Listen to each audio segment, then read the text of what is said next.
Supreme court full court का इंतहाई अहम फैसला जिसने मुमकिन बनाया कि पाकिस्तान तहरीक इंसाफ की नशिस्तों में 77 का इजाफा हो जाए, 77 मकसूद नशिस्तें उसको मिल जाएं और सुप्रीम कोर्ट ऑफ पाकिस्तान के फैसले पर मिनोन अमल हो जाए तो पाकिस्तान में पार्लियामेंट की जो हैयत है इस वक्त उसमें एक बहुत बड़ी तब्दीली हो जाएगी। इसका सियासी तज़िया हम हासिल कर रहे थे, आइनी और कानूनी राय हासिल करते हैं। बहुत ही जो मुस्तनद हमारे कानूनदान हैं वो हमारे साथ हैं।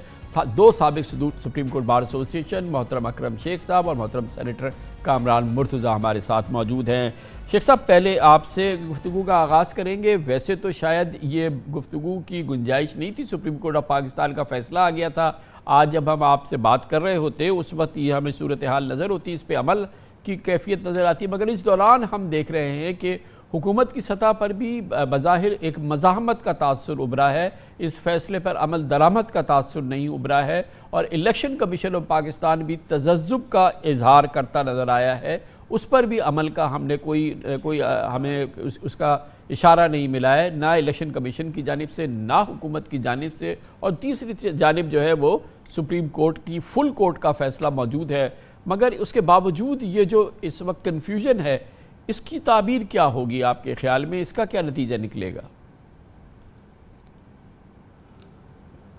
कामरान खान साहब, आपका बहुत शुक्रिया। इस अहम कौमी मामला पर आपने मुझे अपने प्रोग्राम में राय देने का मौका दिया। मैं बिल्कुल ज़िम्मेदारी से आपको ये कहता हूँ कि अगर हुकूमत इस फ़ैसले पे अमल दरामद नहीं करेगी तो न सिर्फ मुल्क की जो सियासी स्टेबिलिटी है, पॉलिटिकल स्टेबिलिटी, सियासी हम आहंगी, वो मुंतशर होगी, मुतग़य्यर होगी, बल्कि उसी से मुंसलिक जो हमारी इक़्तिसादी जो पेशरफ्त है वो भी बहुत बड़े सेटबैक का शिकार हो जाएगी। इसलिए government is expected to be the most honourable argument and instrument of the state, और उसको ये चाहिए कि अदालत के फ़ैसलों पे मिनोअन अमल दरामद करे। हम अदालती फ़ैसलों पे अमल दरामद ना करने की सज़ा आज तक भुगतते चले आ रहे हैं, और ये 75 साल के बाद, 76 साल के बाद, मुल्क के क़याम के 76 साल के बाद अगर हम अभी भी अदालतों के फ़ैसलों का और फिर मुल्क की आला तरीन अदालतों के फ़ैसलों का एहतराम करने की बजाय उनको मुतनाज़ा करने की कोशिश करेंगे तो मैं ये समझता हूँ कि हमने फिर कुछ भी नहीं सीखा। वो लोग जो इसको मुतनाज़ा करने की कोशिश करेंगे, मैं उनसे दरख्वास्त करूँगा कि मुल्क के अज़ीम तर मुफाद में अदालती फ़ैसलों को मानें। अदालत ने बहुत दफ़ा आपके हक़ में फ़ैसले दिए हैं और बहुत दफ़ा आपके ख़िलाफ़ भी फ़ैसले दिए हैं, लेकिन आप देखिए कि वो जो आपके ख़िलाफ़ जो एक 2018 का इलेक्शन था उसकी सज़ाए बाज़गुज़श्त आपने देखी कि सुप्रीम कोर्ट के अंदर सुनाई दी कि 18 का इलेक्शन भी देख लें, उसमें भी इसी तरह का कोई मामला था। तो गोया आपकी एक अखलाकी बर्तरी का एक वाज़ेह सबूत है कि जब आपके साथ ज़्यादती हुई तो सुप्रीम कोर्ट के फुल कोर्ट के सामने भी ये बात, इसका तज़किरा किया गया कि 18 में भी ऐसे हुआ था, तो बजा मैं समझता हूँ कि सुप्रीम कोर्ट ने। कामरान मुर्तज़ा साहब, आप फरमाइएगा कि इस वक्त बज़ाहिर एक तासुर जो है वो ये नज़र आ रहा है बिल्कुल, और हुकूमत ने बहरा लेकर रिव्यू पिटीशन भी फाइल कर दी है कि हुकूमत इस फैसले पर के हवाले से उसके न सिर्फ ये कि बहुत शदीद तहफ़्फ़ुज़ात हैं, शदीद एतराज़ात हैं, बहुत शदीद तनक़ीद की है, वो अपनी जगह है, लेकिन उस पर अमल दरामद की सूरत हाल जो है वो हमें नज़र नहीं आ रही। और सबसे अहम बात यह है कि इस वक्त इलेक्शन कमीशन ऑफ पाकिस्तान से भी ऐसे कोई आसार नज़र नहीं आ रहे कि ये जो फुल कोर्ट का फ़ैसला था, इम्पॉर्टेंट बात यह कि फुल कोर्ट के का फ़ैसला था, मेजॉरिटी जजेस का था, और उसके अंदर 11 जजेस ने तो ये बात कही कि PTI के साथ मुख्तलिफ हवालों से, ख़ास तौर पर जो जनवरी का फ़ैसला था इलेक्शन से, बल्कि ज़्यादती हुई है, लेकिन अब उस पर अमल दरामद ना होना, क्या इसके मुज़बरात होंगे कामरान मुर्तज़ा साहब? देखिए, इस फैसले पे मेरे अपने तकनीकी तहफ़्फ़ुज़ात हैं, मैं उसके साथ एग्री नहीं कर रहा जो मेजॉरिटी डिसीजन है, मगर स्टिल ये लॉ ऑफ द लैंड है। लॉ ऑफ द लैंड है, इसका मतलब है कि इसको इम्प्लीमेंट होना चाहिए। आप इससे इत्तफ़ाक़ करें, आप इससे इख्तलाफ करें, दोनों सूरतों में आपके पास रिव्यू का हक है, मगर आपको इसको इम्प्लीमेंट करना है। रिव्यू आपने फाइल कर दिया, अगर रिव्यू में आपको कोई रिलीफ मिल जाती है इट्स ओके, अदरवाइज़ आपको इम्प्लीमेंट करना है। और चूँकि कोई स्टे ऑपरेट नहीं कर रहा और स्टे ऑपरेट करता भी नहीं है, कभी अपने फैसलों को किसी ने सस्पेंड किया भी नहीं है, तो इसका मतलब ये है कि आप इम्प्लीमेंट करिए। और फ़र्ज़ कर लीजिए अगर रिव्यू में जो है वो कोई बात तब्दील हो जाती है तो फिर वो दोबारा फिर रिवर्स हो जाएगा। जैसे पहले जो है वो सीटें किसी और को मिली थी, वो सीटें उन जिनको मिली थी उनसे चली गई। आप इस फैसले को इस हालत में आपने इन एनी केस अमल करना है। मेरा कोर्ट में स्टैंड और था, मेरा आज भी जो है ना, मैं जानता हूँ कि मैं किस जगह पे खड़ा हूँ और मैं इस फैसले से इत्तफाक नहीं करता, मगर ये लॉ ऑफ द लैंड है, आपने इस पर अमल करना है। अगर अमल नहीं करेंगे तो इसका मतलब अनारकी है।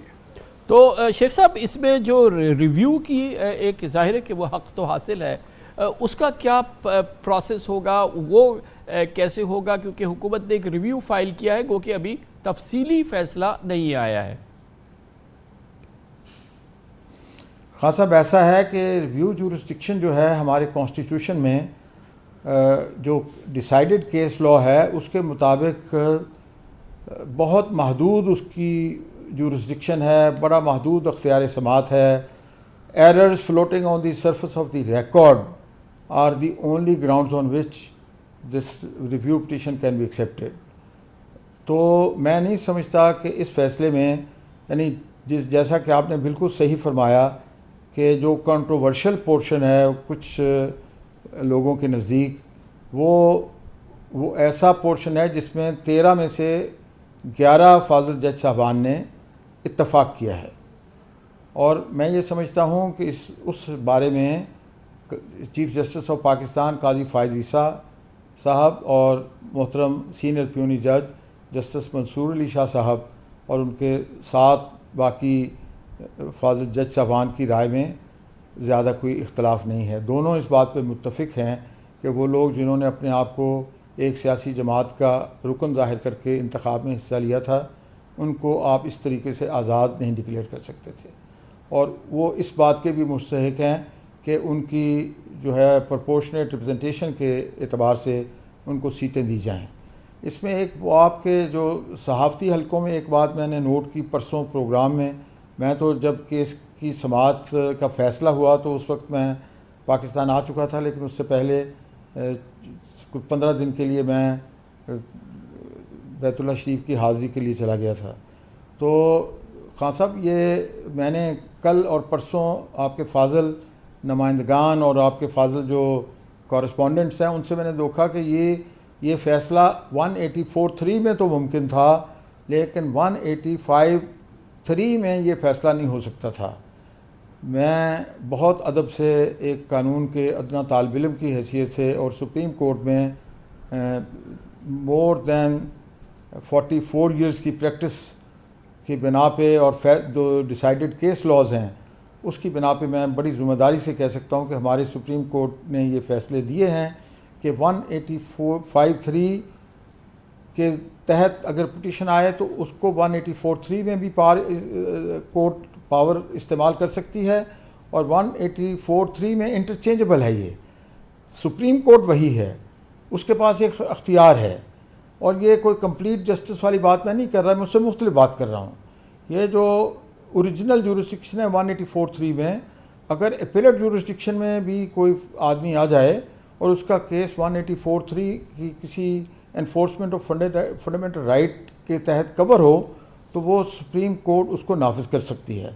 एक अहम बात जो मैं आपकी खिदमत में अर्ज़ करना चाहता हूँ, ये हम अभी इस वक्त जो जिस दौर में रहे हैं that is an era of substantial justice.